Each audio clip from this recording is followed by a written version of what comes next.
Well, some of them are, I would say four of them are the down payment assistance loans that we have in Okay. Florida, which we are now no longer doing. Okay. Fortunately, Right. that was a big mess. I don't know if you know about it. Not completely. So evidently, whoever did pricing on it, they rolled it out and the pricing did not really know what we were going to be making or not making, Right. should I say. Right. So they're, I guess, in the red. Not in Right. the There's red. a limited. They only pay out a certain amount of money. The DPA programs. Mm-hmm. And unfortunately, the number of DPA programs that we're doing versus the revenue that's being brought in and what we have to pay LOs, it's a losing proposition for the LOs that are LOs get paid X, and it usually is more than what the loan actually pays into the company. So it was a losing proposition. At least that's the way that I understood it with some other DPAs. Yeah. Yeah. So So that. I Go think ahead. I think that's just with the bond program though, because different counties offer down payment Oh, assistance, and right. you can get Right. paid. You can charge like a couple points on those deals and Right. still come out looking Right. really even Yeah. better than. Then I'm mistaken. I don't know why we wouldn't be able to do them then. Did Yeah, anybody say why? it's just with the bond programs, but we don't do the county, and I've been pushing them to let us do the county programs, Uh-huh. but they're saying Eh, no, no, no.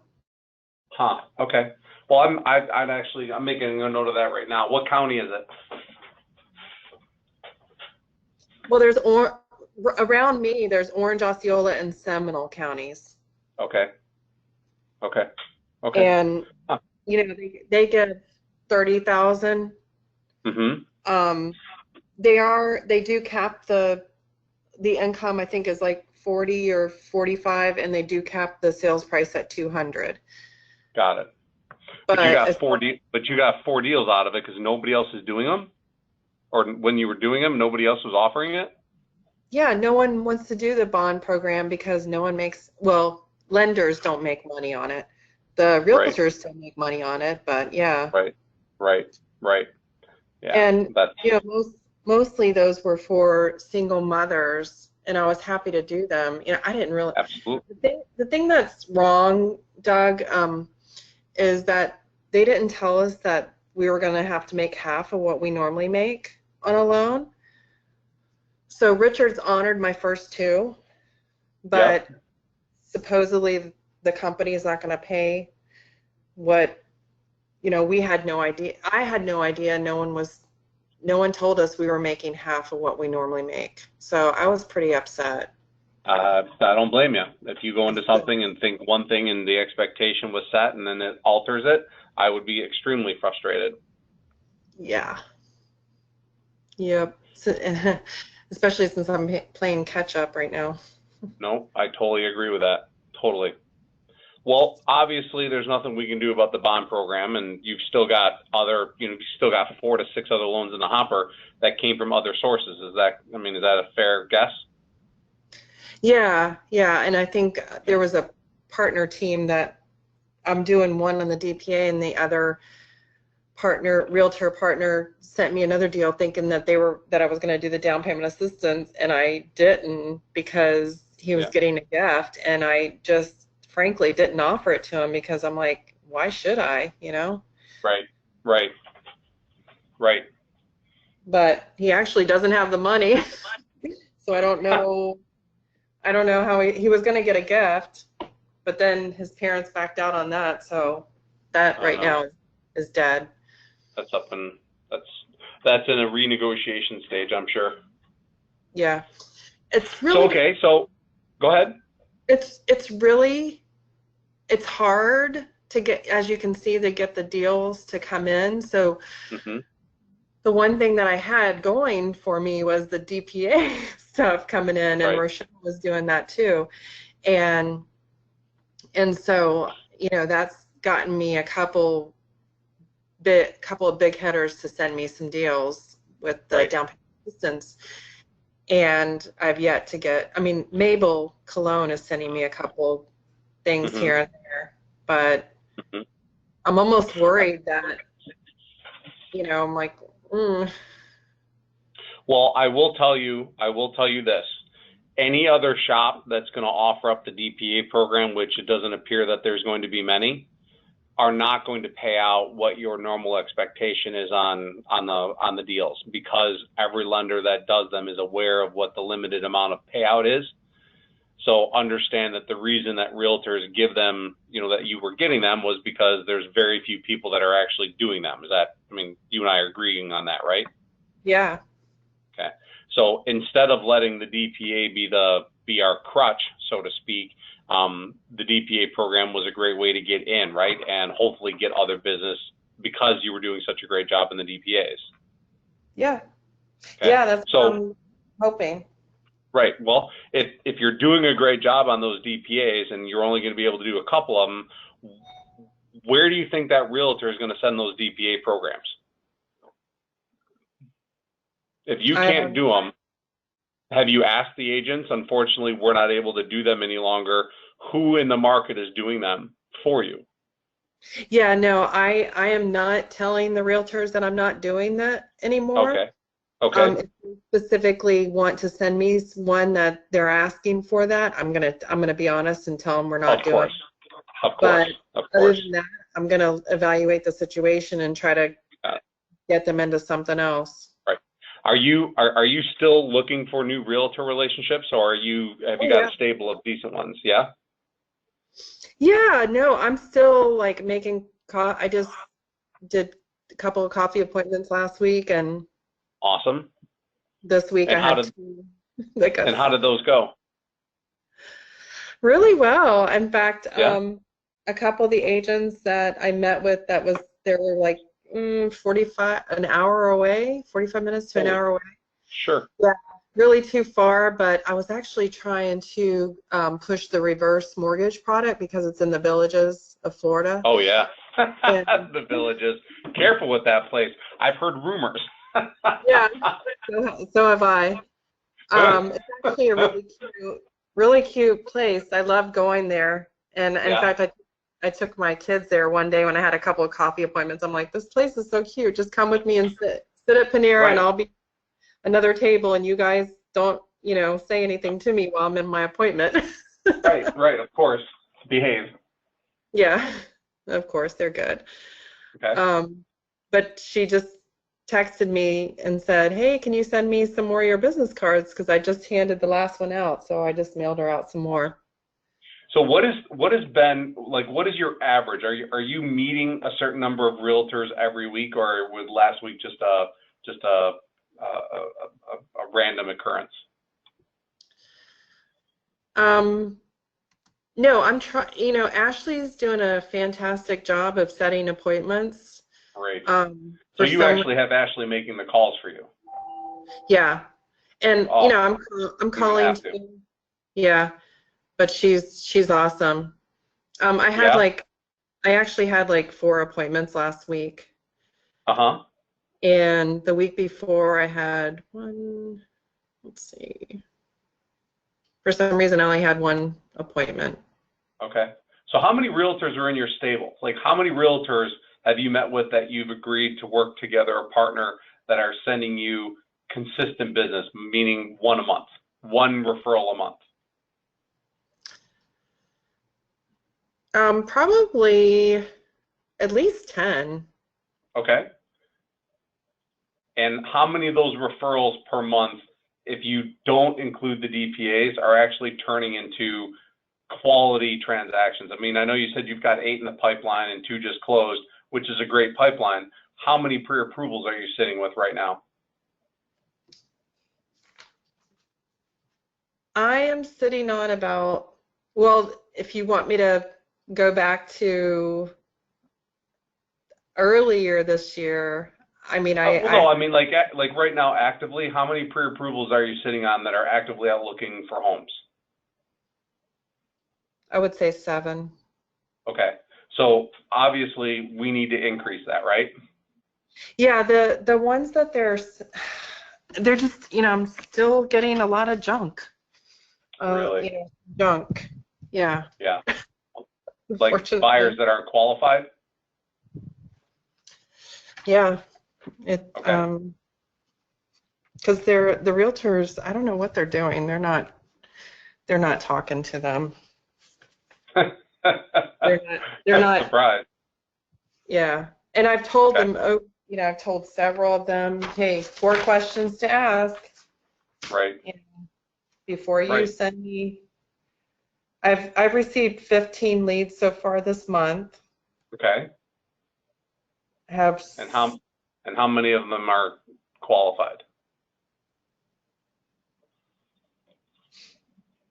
Actually, I have 18 total, Uh-huh. and that's going back. I'd say that's probably going back 2 months. So you have 18 pre-approved buyers or 18 leads over 2 months? No, 18 pre-approved. Wow, that's fantastic. And some of them are just sitting on the fence. I don't know why they're not doing anything. And a couple of them are DPA. And I told Richard, I know I still have one actively out there looking, which I'm just going to have to call her and say, look, if you don't hurry it up, we're not going to honor the DPA. Right. Well, that's an interesting thing because you have 18 people that have agreed to work with you, right? And that's that's better than what you had at the beginning of the year. Fair? Oh, yeah. Yeah. Okay.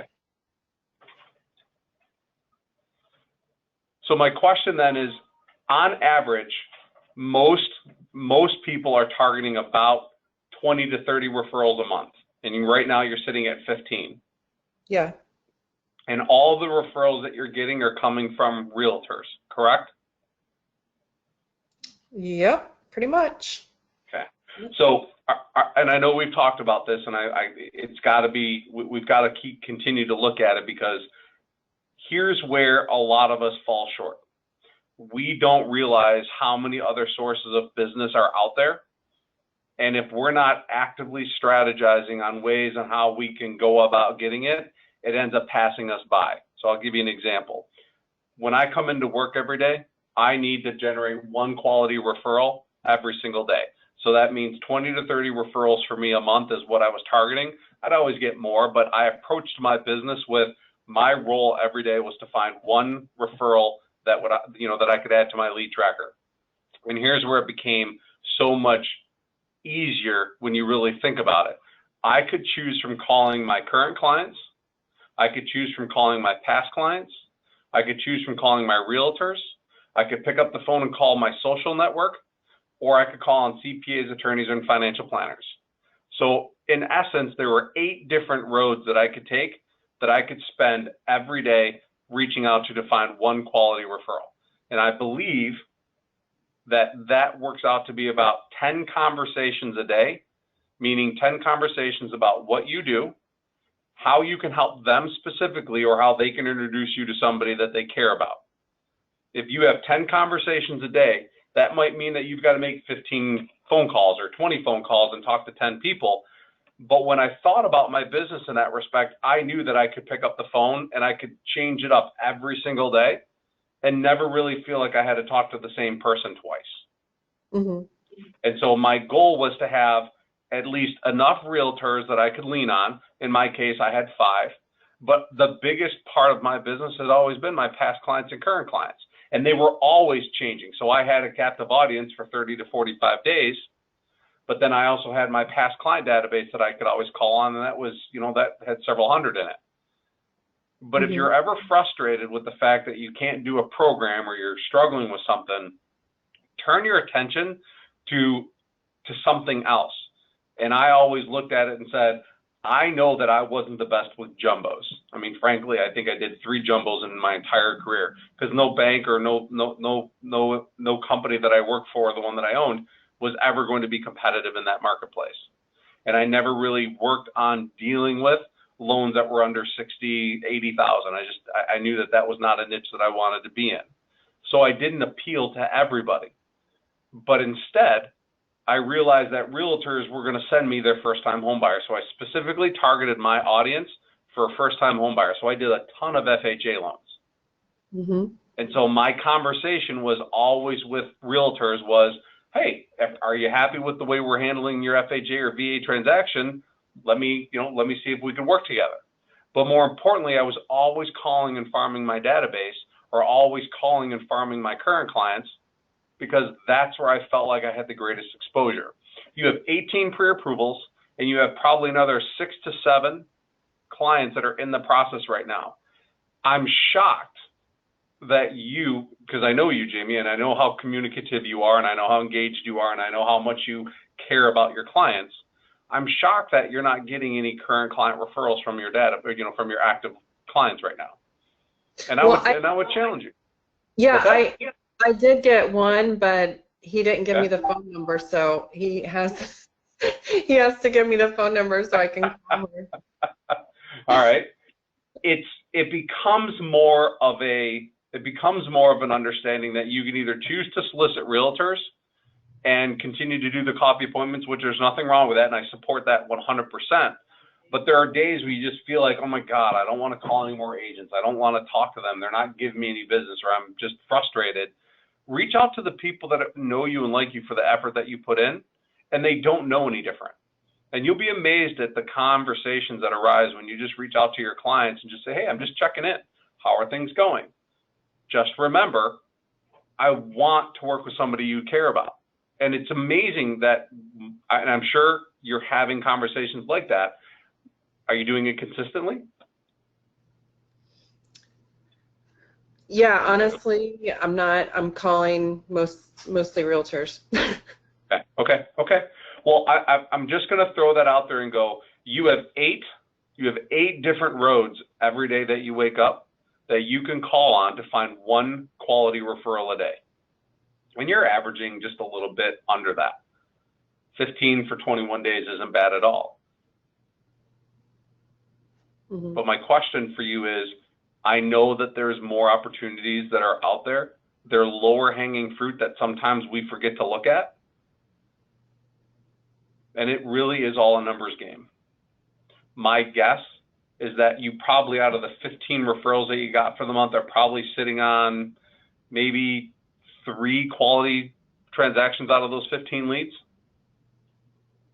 Yeah. Is that about right? Yep. Okay.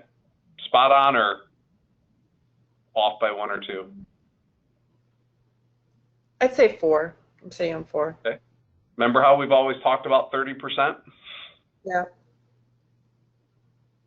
So I know that if I could hit 30 leads in a month, I know that I was going to see probably closer to 7 to 10 transactions out of that. So my challenge for you is, over the next 9 days, or even in the month of August, I'd love to see you diversify your lead tracker beyond just realtors. Because agents are, they're not the end all, the be all. You have so much more knowledge to give than what a realtor believes you're worth. You have so much more level, you have such a higher level of communication and service that your agents that you're working with now understand and appreciate, but there's CPAs and financial planners and attorneys that are all seeking something very similar. And I promise you, the easiest way to get in touch with these people, if you really want a really cool way to do it, it's to pick up the phone and call your past clients, touch base with them and ask them, I'm in the market to partner with a CPA or an attorney or a financial planner. Are you working with one that you'd be happy to recommend? Everybody would love to recommend somebody, right? Have you ever been asked for a referral and you're glad to give them somebody, like a doctor or a painter or somebody? Yeah. How does it make you feel to give a recommendation? Good. Makes you feel important. It does. It makes you feel like you're helping somebody, right? Mm-hmm. So my challenge to you is, if you're looking for another diversified approach to your business, pick up the phone and call your database and try to find 5 to 10 more people that are not realtors that you could have lunches with. Let me give you, did I ever tell you the story about my CPA that I met with that turned me on to another business? No. So I did this with my clients. So I met with a father and son who owned a painting business, and they wanted to buy a house together, or he wanted to buy a house for his son or help him buy a house. And as I'm going through their personal tax return, which is self-employed, I asked them, I said, so Mr. and Mrs. Johnson, or Mr. Johnson, whatever, can you tell me how your CPA does for you? Are you happy with that? And he says to me, the dad says, I love her. Terry is the best. I'm like, would you be comfortable giving me a chance to meet her? I'd love an introduction, because I'm really trying to find a CPA that I can partner with. He's like, absolutely. So I make a phone call to her. We schedule an appointment. I go out to her office and I sit down. Probably within 15 minutes, I realize this is a dead end. Like, we're not going to work together just because her business is more corporate. Like, she does mostly business returns. And so she never really gets into the whole mortgage stuff and all that stuff. And I'm like, no worries. But before I leave, she's like, you know what, Doug? I like you. Even though this may not be a good fit, I want to tell you about the other business that I have. And so obviously I'm thinking, another business that the CPA has, well, boy, let's see what this turns out to be. She says to me, I am a divorce strategist. Have you ever heard of that term? Divorce strategist? Okay. Me neither. And so she says, the way it works is divorce attorneys are not financial experts. And when a spouse has to figure out, typically women, has to figure out how much alimony, child support, or spousal support they're going to need, they turn the case over to me, and I do a financial analysis, and I come back to the attorney with the dollar that the woman typically is going to need to meet the financial expectations that she has. I was like, wow. She goes, and the coolest part, Terry says, the coolest part is every one of these people, every one of my clients either needs to refinance to get the husband off, or they have a lump sum of money and they need to buy another house, and they come to me because I'm their financial guru. I said, shut up. Within a month time frame, I had 7 women who were going through a divorce that I got pre-approved and helped buy a house within 90 days. Awesome. The emotional drama that I had to put up with was intense. It was a double-edged sword. The clients were good, but emotionally they were a wreck. I mean, it was tough. So I spent a lot of time being a shoulder to cry on in some respects. But the reality was for me is, had I had not explored another approach, I didn't talk to clients or a CPA that was like, well, a DPA. I mean, I didn't get into any of that with them. The CPA just wanted me to take care of their client. Terry wanted me to take great care of her clients, and she wanted that triangle of trust conversation to happen with the attorneys, because it helped her business, because the better off that I was doing, the better off she would look, and the more business that the attorney would get. It was a match made in heaven. Wow. The reason I share that with you is because not every CPA is going to have that opportunity, but unless you're introducing yourself to other businesses, you'll never know how much opportunity that you could be cross-sold really is out there. So anytime that you feel like you're beating your head up against the wall, or we don't have the right products for you, understand that there are literally 7 more approaches to your business that if you developed a strategy, you could actually generate more business out of.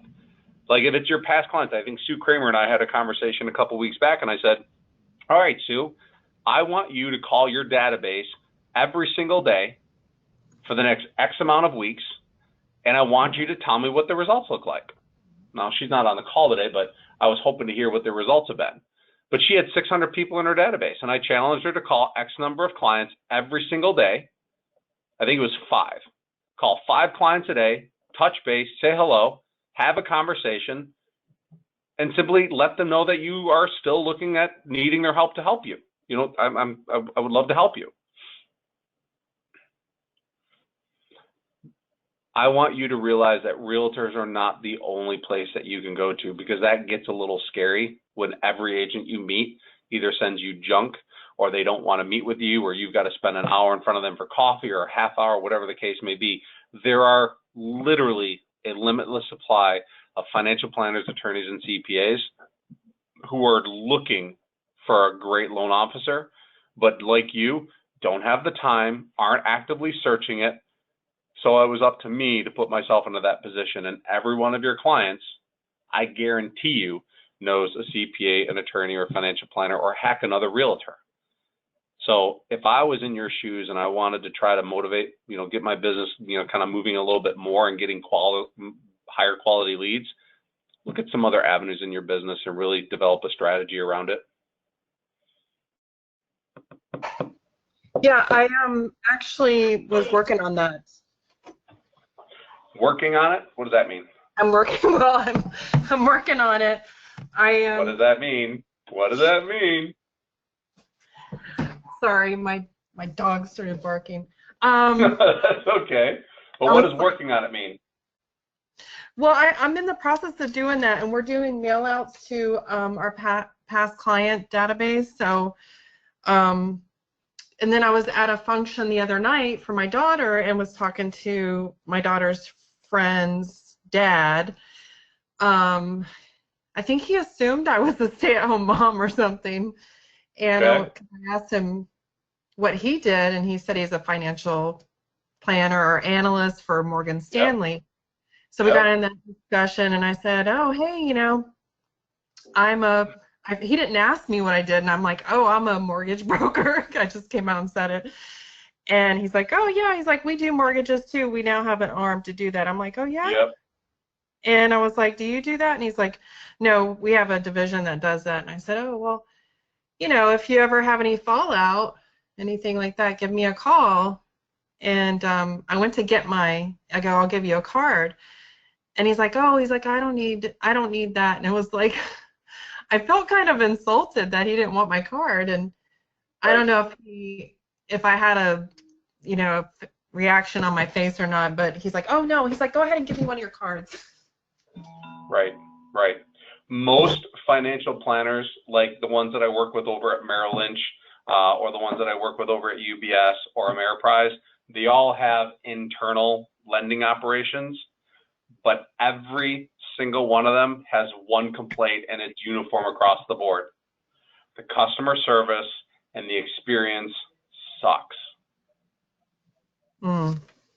So every time I met with a financial planner, it wasn't I was looking for your fallout. It was, if you're interested in looking really good in front of your clients, if you really want a partnered approach to helping your client through the mortgage process, I know that you get paid on the back end from your mortgage division, but I promise you that the experience that your clients are going to have with me is going to be one that's going to make you look good, and together we will help accomplish their financial plan together. So you'll never have to worry about them being disappointed that another division of your company let them down. Because usually what happens is that Merrill Lynch sends the mortgage to another broker. Like, I forget, the Merrill Lynch had PHR, I think, something over on the East Coast. They were horrible. They were horrible at the role. I mean, things got missed, things got broken and destroyed on files all the time. And so a lot of financial planners don't even push the mortgage part of it because the amount of money they make isn't really an incentive. They truly end up saying, well, why don't you just go to your bank? They'll probably provide you a better option, or go to the local credit union. That's really what they say. Not many financial planners who are well established push the mortgage side of it. They just don't. So I would tell you that a conversation like that needs to go back to, first off, do you have the opportunity to refer clients to your mortgage division? And if he says, well, not really, that's not my role, then your response is, well, okay, who in your office is really, who in your office would be that person? Because I would love a chance to explain to them how I could help them with their business. Okay. But that goes to the point of, if you had a strategy, meaning if you literally sat down and said, okay, my goal is to find one CPA a week, one financial planner a week, and one attorney a week, and that meant that you had to strategize how you would get in touch with them, I would tend to believe that even over the next 3 to 4 months, if you met a handful of them, you'd probably have better relationships and see better client profiles than what you're getting from your agents. Agreed. Yeah, I totally So agree with I would say develop a strategy, being specific. So what I told Sue Kramer, and sometimes I forget who I talk to them about, 10 clients a week. Your goal, not 10 clients a week. What am I saying? You need to have 10 conversations a day, 10 specific conversations a day with relationship to what you do and how you can help them or how you can help somebody they care about. If your goal is, I need to have 10 conversations a day, 50 conversations a week, 200 conversations a month, do you really think you're going to have a shortage of referrals coming in? Even if half of them are junk, you are going to have a plethora of opportunities that you can pick and choose from, but you can't just get it all from realtors. Diversifying your business is imperative. Agreed. So that's my challenge to you. Develop a strategy with your past clients. And I know a mailing is a start, but you've got to have an actual conversation. Mailings don't work unless there's follow through. And that means you got to actually have conversations. So if you have 100 people in your database and you decide to call 5 of your past clients a week, 1 a day, I'm willing to bet you that out of those 100, you'll probably find 10 transactions. Okay. So if you remember, I don't have my past client database. It's not very large from when I was in business before. Well, I did have a large database before, but I threw it away. Anyways, I got the database finally from one of my big realtors that's been in the business forever, and the database size was close to 4,000. Wow. So we're working on doing a email campaign out to them. And so what do you think if I approach the realtor and say, hey, can you go through this database and pick out the people that you know that are CPAs, or, you know, like what would you say, like how to strategize and like farm and have them give me a warm introduction?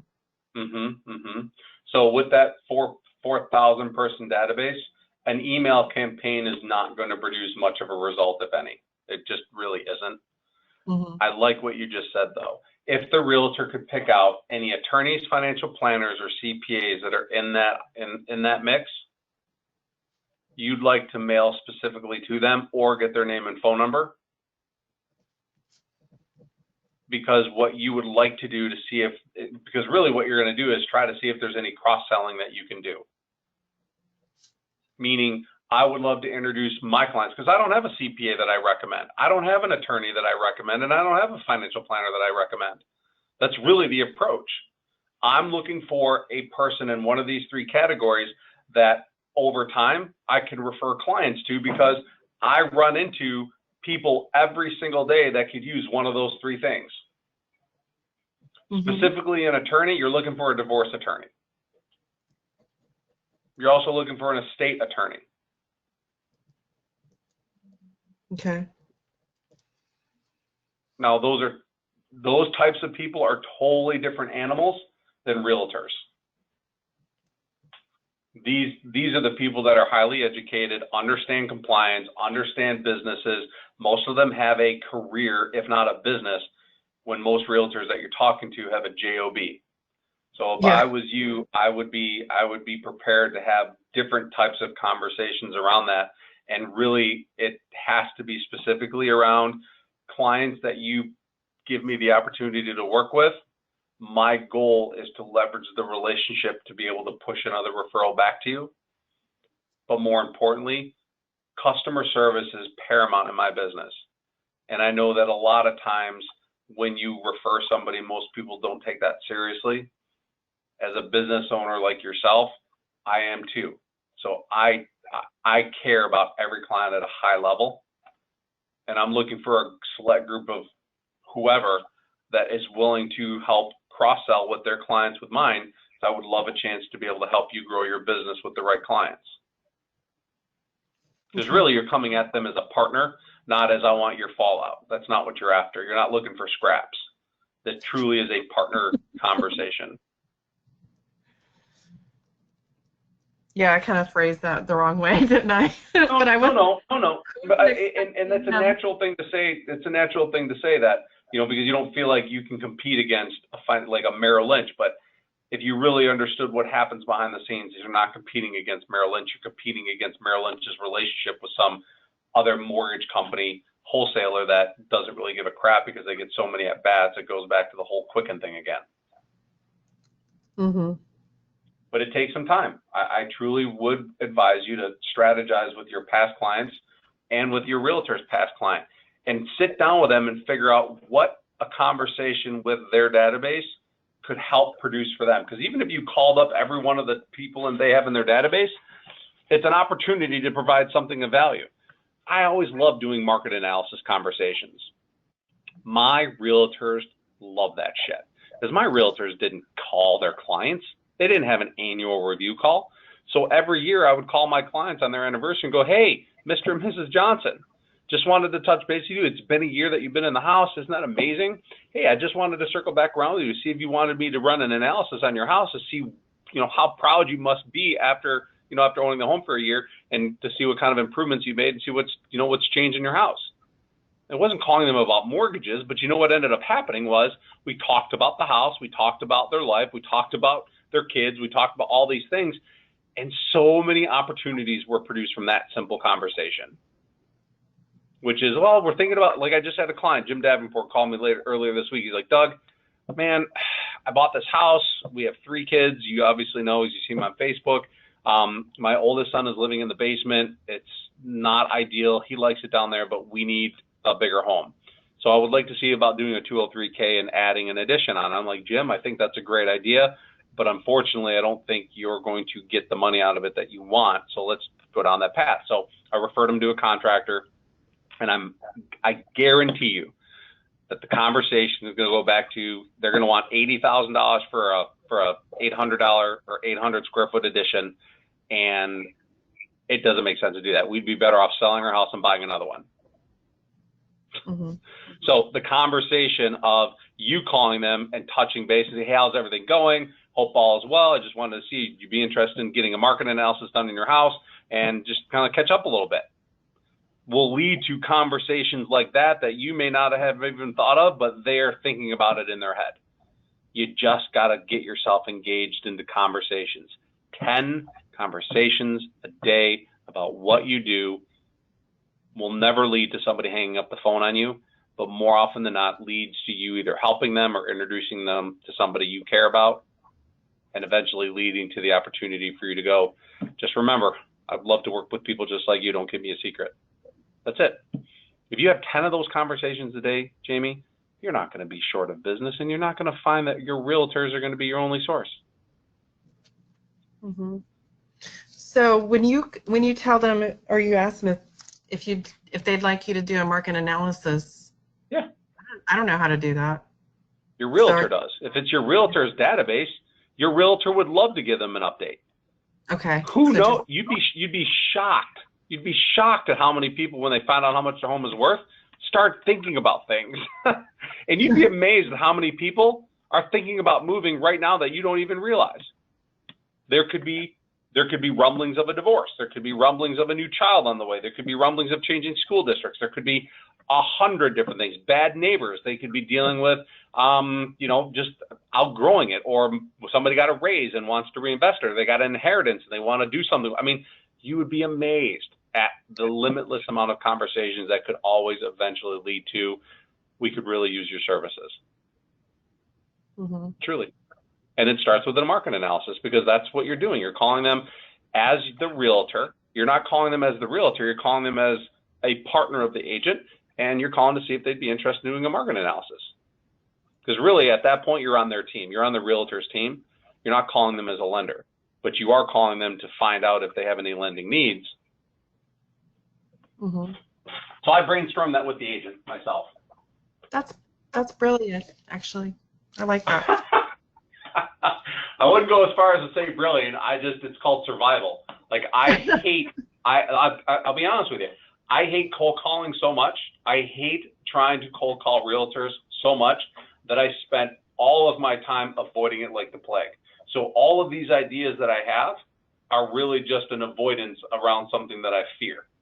So I'm not proud of it. I just realize that I'm never going to be a realtor cold caller. I just can't. So instead, I'd rather call clients, or I'd rather call, friends, or I'd rather call an agents that I currently work with, as opposed to having to do like a Thor's hammer. It's just not me. I'm with you. So these ideas that I'm giving you are really, they come from a fear base of, I really don't want to sit in a room and get rejected all day long. So instead, I'm going to try and find value to give to people. And through that, hopefully I will, more than likely, I'll produce an opportunity for me to capitalize on what I do for a living and how I can help them. Yeah. But you got to put a strategy together. It can't just be willy-nilly. You got to really develop a strategy and stick with it. Now I just got to get all those phone numbers for all I have is their email. And right. Well, I mean, I would say, give me your first 100, and the realtor would love it because somebody's calling their past clients, and who knows who in that might be ready to buy a house or move. I mean, think about how awesome it would be to go to the realtor and go, hey, listen, I made 100 phone calls over the last 2 weeks. I have 4 people that want to list their house. Imagine if you were able to turn around and give that realtor would be forever indebted to you. Mm-hmm. Yeah. All right. That's my time for today, Jamie. I hope it makes